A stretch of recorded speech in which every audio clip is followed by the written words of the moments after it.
अस्सलाम वालेकुम, मैं हूं अली हसन, आपकी खिदमत में हाज़िर हुआ हूं एक बार फिर और आप लोगों को वेलकम करता हूं अपने चैनल पर। और ये हमारा ऐसा चैनल है जिस चैनल से आप लोगों को 24 घंटे नए और पुराने अदाकारों की इंफॉर्मेशन मिलती रहेगी, क्योंकि मैंने सिर्फ़ और सिर्फ आप लोगों के लिए ये चैनल खोला है, क्योंकि हर अदाकार की आप लोगों को मैं अपडेट देता रहूं। और मेरी आप लोगों से इल्तिजा है, आप हमारे साथ जुड़े रहिए और हमारी वीडियो एंड तक लाजमी देखिएगा। तो आज हमारी नज़र सिर्फ़ और सिर्फ दो अदाकारों पर है, जिन्होंने अपने दौर में हमें और पूरी दुनिया को इतनी सुपरहिट फिल्में दी हैं, जिनको लोग आज भी याद शिद्दत से कर रहे हैं। तो आज मेरा दिल, मेरी जान, मेरा दिमाग सिर्फ़ और सिर्फ दो अदाकारों पर टिका था। मैंने सोचा मैं उनकी आज वीडियो बनाकर आप लोगों को पेश करूं। तो मैं आप लोगों को नाम बताने लगा हूं। पाकिस्तान के नामवर अदाकार, सुपरस्टार, अवार्ड याफ्ता भी कहा जाता है, जिनका नाम था हाजी सुल्तानी साहब, और मलका जज्बात हुसैन की देवी बहार बेगम। और हमारी आज की ये वीडियो दिल लगा के ज़रूर देखिएगा, क्योंकि मैं सुल्तानी साहब और बहार बेगम की कुछ अहम बातें आप लोगों को बयान करूँगा। कि सुल्तानी साहब और बहार बेगम का आपस में क्या रिश्ता था।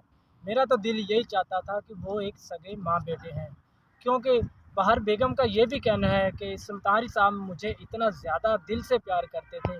अगर मैं शूटिंग पर पहले पहुंच जाती थी और आगा साहब यानी कि सुल्तानी साहब बाद में आते थे, और मुझे इतना वो चाहते थे, ऐसे खिलते थे जैसे एक गुलाब का फूल खिलता है।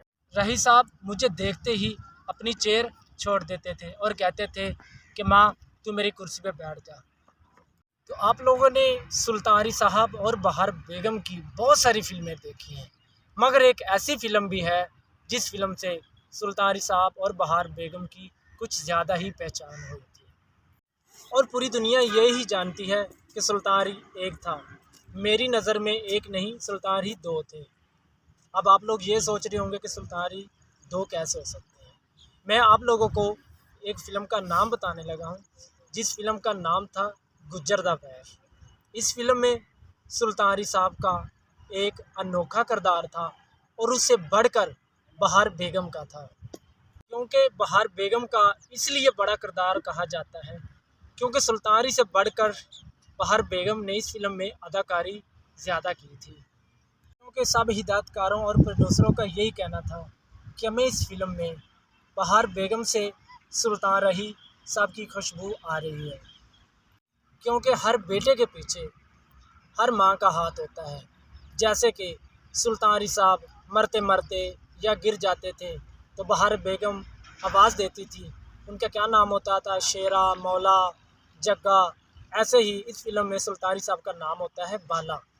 और एंड के सीनों में सुल्तानी साहब गिर जाते हैं, और सुल्तानी साहब की छोटी जो बहन होती है वो अपनी माँ को ये बोलती है कि माँ बाला नज़र नहीं आ रहा, और बहार बेगम आवाज़ देती है कि बालिया। ऐसे करके वो पंजाबी में आवाज़ देती है और सुल्तानी नीचे गिरा होता है, तो एकदम सुल्तानी साहब ऐसे उठते हैं कि जैसे दोबारा ज़िंदा हो गए हैं। फिल्म में मैंने सुल्तानी साहब को 3 से या 4 बार रिपीट करके देखा है, बार बार। तो माँ कहाँ है और बेटा कहाँ है, ऐसी सुल्तानी साहब गिरे होते हैं और माँ की आवाज़ आती है शेरिया। ऐसी सुल्तानी साहब यूं घोड़े पर आते हैं और आते यही पूछते हैं कि 10 माँ मेरे ख़ानदान दा कौन कौन वैरी सी। तो माँ बोलती है तेरे ख़ानदान दा पुत्रा सारा जग की वैरी हो गया सी। और राय साहब का डायलॉग ये होता था, सारा जग ही मार जाऊंगा माँ। और ऐसे ही बिना माँ के पूछे सुल्तानी साहब अपने दुश्मनों को दर दर दर दर दर दर दर ऐसा करके मारते थे, मगर सुल्तानी साहब को गोली नहीं लगती थी और दुश्मन नीचे सभी गिर जाते थे।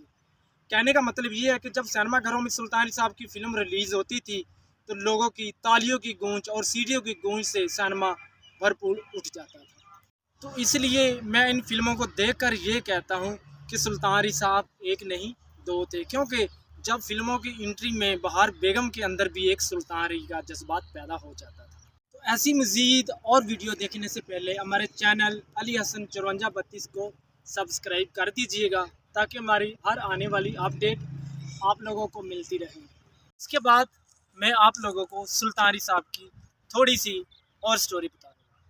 जैसे कि सुल्तानी साहब जब शुरू से एक्स्ट्रा रोल में आ रहे थे, यानी कि सब हीरो से मार पीट खाना, और उसके बाद अल्लाह ताला ने उसकी ऐसी सुनी कि उनको 1972 में हिदायतकार असलम डार ने एक फ़िल्म में कास्ट कर लिया, जिस फिल्म का नाम था बशीरा।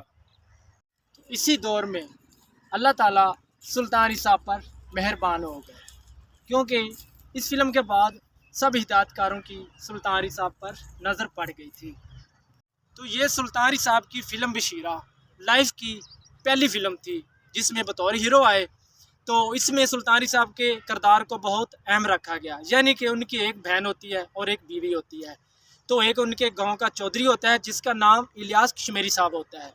तो सुल्तानी साहब तो पकड़े होते हैं और उनके गांव में सुल्तानी साहब की बहन की डोली का दिन होता है और उनकी डोली को इलियास कश्मीरी साहब उठाने नहीं देते। तो ऐसे ही सुल्तानी साहब पीछे कहीं ना कहीं से आते हैं। तो आते ही उनका डायलॉग ये होता है, डोली तू हथ चुक लिया झूठा चौधरिया, जिन्ना बहना दे वीर जींदे हुण और उन्होंने ते मौत भी नहीं डक सकती। तो ये थी सुल्तानी साहब की पहली और आखिरी फिल्म जिसमें वो बतौर हीरो आए थे। तो उनकी ये फिल्म सुपर डुपर थी। अगर हमारी वीडियो अच्छी लगे तो सब्सक्राइब शेयर लाइक ज़रूर कीजिएगा। मिलते हैं नई वीडियो में, इजाज़त दीजिएगा।